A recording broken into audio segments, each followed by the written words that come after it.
Thank you very much. Shri Pappu Yadav ji. धन्यवाद कृपया महोदय। मैं डिजास्टर से शुरू करता हूं, कोरोना से। कोरोना के समय का ध्यान रखिएगा। कोरोना का सबसे पहला डिजास्टर, आप याद करिए, हमारे मंत्री जी हैं, गंगा की नदियों के किनारे कितने लाश पड़े थे, कितने उनकी स्थिति को याद करिए। आप स्टेट प्रॉब्लम को याद कीजिए कि कैसा डिजास्टर था। केंद्र ने स्टेट के हाथ को बांध दिया था। महाराष्ट्र के मुख्यमंत्री और बंगाल के मुख्यमंत्री ने आपत्ति दर्ज की थी कि आप हमारे पावर को कटल करते हैं।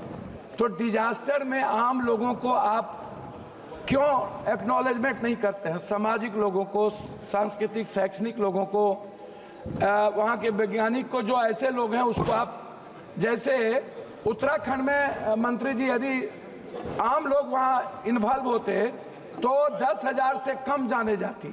तो मैं चाहता हूँ कि डिजास्टर प्रबंधक को जो कमेटी आप बनाए पंचायत वाइज, जहाँ पर बाढ़ आग से प्रभावित है, उसमें एक कमेटी बनाए जिसमें सामाजिक लोगों का महत्व हो। कोरोना में के प्रभावित 40,000 लोगों को अभी तक केंद्र के द्वारा पैसे मुआवजे नहीं मिले। तो मैं मुआवजे की बात करना चाहूँगा, मैं उसको याद दिला देना चाहता हूँ, जिसमें बिहार अत्यधिक प्रभावित है, मजदूर प्रभावित है, सभी लोग प्रभावित हैं, उत्तर प्रदेश के लोग, बंगाल के लोग प्रभावित हैं। मैं शुरू करता हूँ अटल जी के समय से।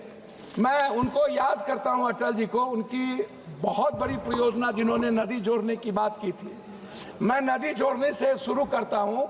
बाढ़ का जो संबंध है या डिजास्टर की बात करते हैं तो अटल जी जरूर याद आएंगे। उन्होंने हर नदियों को, कनेक्टिविटी को जोड़ने का जो उन्होंने एक बड़ा निर्णय था उनका, वो देश में एक बहुत बड़ा निर्णय था, लेकिन उस पर हम लोग अभी तक काम नहीं कर पाए। हम किसी नदियों को, चाहे हमारे इलाके में गंडक है, सप्तकोशी जो नेपाल से आता है, बूढ़ी गंडक है, महानंदा है, कमला है, केहर है, कनहर है, सौरा नदी है, गंगा है, जब हम इस नदियों की बात करते हैं तो वो नहीं हो पाता है। दूसरी चीज़, अभी आपको याद होगा फरक्का कब बनी थी? 1974 के बाद, बाढ़ के बाद फरक्का, और फरक्का से लेकर के भागलपुर तक, नौगछिया, मनिहारी इलाके में नदियों का जो गाद है आज तक नहीं निकाला गया। नरेंद्र मोदी जी के सामने नीतीश जी, हम लोग भी मीटिंग में थे, इस प्रश्न को उठाए थे कि क्या फरक्का का रिहैबिलिटेशन होगा या नदियों को कैसे हम लोग और मजबूत कर सकते हैं, जिसमें कोसी पर भी थी। भीमनगर बैरेज बनाने की बात थी, उसको हम लोग भीमनगर को रिहैबिलिटेशन नहीं कर पाए। नए भीमनगर की बात हम नहीं कर पाए। आपने दिया है कि एक है भीमनगर, दूसरा है जयनगर में आप एक नए बैरेज बनाने का आपने प्रपोजल हम लोगों ने दिया था। उस प्रपोजल का क्या हुआ? यदि हम उस बांध और चौड़ाकरण करते हैं, भीमनगर बैरेज बहुत लंबे समय से हो गया और सबसे ज्यादा प्रेशर पड़ता है, क्या कहते हैं आपको, नेपाल का। नेपाल से वार्ता नहीं होना भी एक बड़ा चिंता का विषय है। हम हाई डैम की बात करेंगे, जिसमें आपने 26 तक चिट्ठी लिखी है हमको कि आप 26 तक आप उसका पूरा का पूरा सारी चीज तैयार कर लेंगे। तो हम एक हाई डैम की बात, बिहार के लिए, बिहार की आपदा के लिए जो सबसे बड़ा चीज है, हाई डैम भी है, एक बड़ा भीमनगर बैरेज का नवीनीकरण है, दूसरे जगह भी है। नदियों की सफाई की बात है, गाद, जो लगभग 40 सालों से अभी तक इतनी बड़ी सरकार होने के बावजूद भी हम गाद पर कोई काम नहीं कर पाए, हम नदियों को की सफाई नहीं कर पाए। नतीजा है सर, हम बातों, 5 मिनट हो गया सर। मैं 2-3 बात महत्वपूर्ण करना चाहूंगा सर, उसको आपके तो सर मेरी राज्य मंत्री आप सर मेरी बात तो करके बात कर सकते। सर मैं महानंदा एक्सप्रेसवे की बात करूंगा, मैं आलमनगर से नौगछिया नवीनीकरण पक्कीकरण की बात करूंगा, मैं कोसी महानंदा एक्सप्रेसवे पर आपका ध्यान दिलाना चाहूंगा, मैं आपका ध्यान जानवर क्षतिपूर्ति पर दिलाना चाहूंगा, घर क्षतिपूर्ति और फसल क्षतिपूर्ति पर। जब बाढ़ आता है, अभी बाढ़ आया, लगभग 7 लाख क्यूब पानी के बाढ़ आया, जिसमें पूर्णिया का आप कोई भी इलाका, किशनगंज का, अररिया का, आप सहरसा का इलाका देख लीजिए, आप उस कोसी सीमांचल का जो भी इलाका आप देखेंगे, 7 बांधे टूटी। आप गाइड बांध क्यों नहीं बनाते हैं? गाइड बांध यदि बनाएंगे तो बेहतर होगा।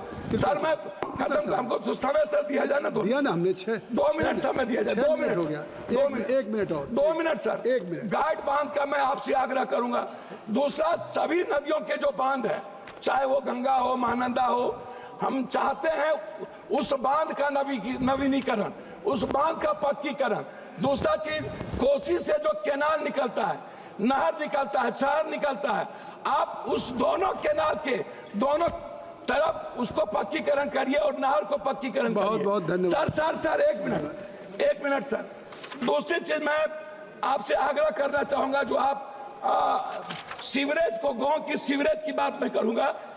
दूसरा अंतिम बात करना चाहता हूं सर, बिहार में सभी नदियों पर, नदियों का लगभग क्या हुआ है कि पुल की नीचे की नदी, हमारे यहाँ सौरा, उसके बगल में बड़ा अपार्टमेंट बना दिया गया, बिना किसी नदी के कानून को तोड़ दिया गया।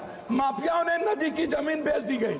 पूर्णिया की स्थिति यह है, हम चाहेंगे उनकी इंक्वायरी हो। जब पूरे बिहार में जहां पर नदियों की जमीन माफियाओं ने बेच करके बड़ा बड़ा अपार्टमेंट, बड़ा बड़ा मेडिकल हब बना रहे हैं, उस नदियों को आप खाली करें, नदियों के बगल में अपार्टमेंट को आप रोकें, अन्यथा सर लास्ट है सर। श्री अनिल बलूनी, दूसरी अंतिम चीज है, कई बातें आगे सर लास्ट है, आग पर है, आग पर सर लास्ट है सर। एनडीआरएफ की हर जिले में आप, और सीडीआरएफ को, दोनों को, एनडीआरएफ को भी हर जिलों में आप व्यवस्थित करें। आग पर हम लोग कभी बात नहीं करते हैं। श्री अनिल बलूनी जी, आप के बाद बोलिए, जो आप क्या हो गए? श्री अनिल बलूनी जी,